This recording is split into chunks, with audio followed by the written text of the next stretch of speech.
एक बार जो मैंने कमिटमेंट कर दी तो फिर मैं अपने आप की भी नहीं सुनता।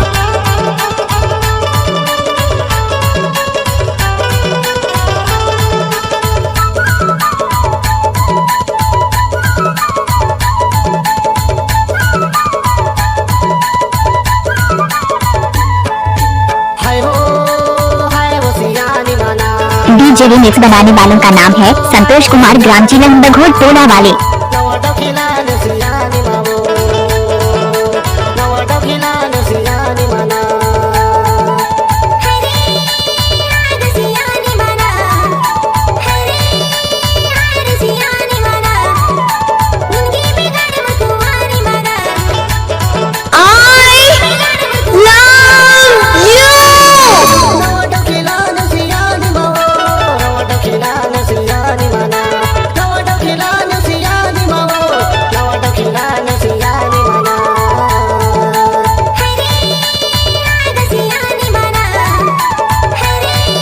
डीजे संतोष कुमार मरावी बघोर टोला वाले।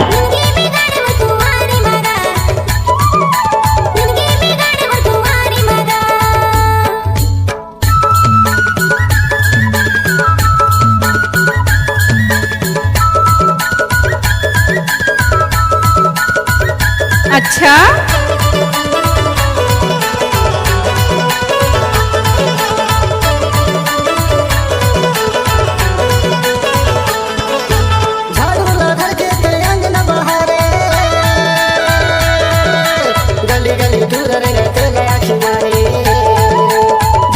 संतोष कुमार का मिक्स क्या हुआ गाने में लड़कियां बहुत नाचते हैं।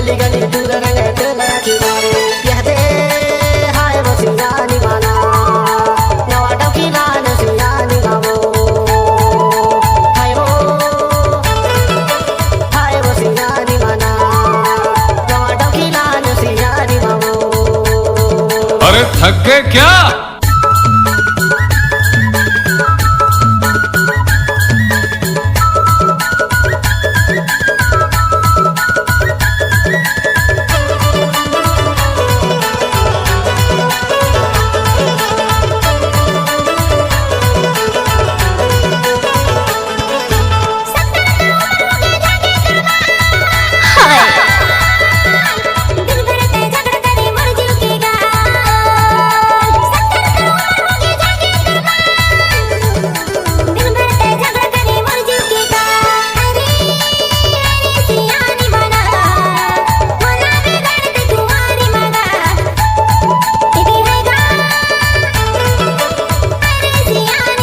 किसी भी गाने को मिक्स करने का संतोष कुमार का बाएं हाथ का खेल है।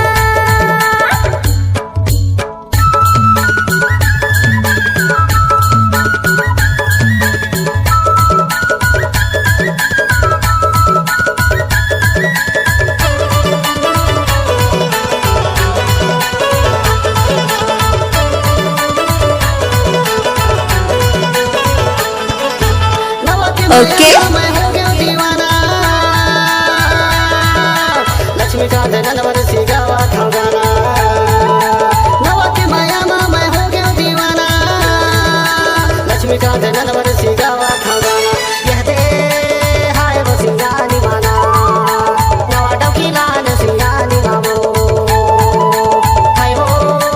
डीजे रिमिक्स बनाने वालों का नाम है संतोष कुमार, ग्राम जिला बघोर टोला वाले।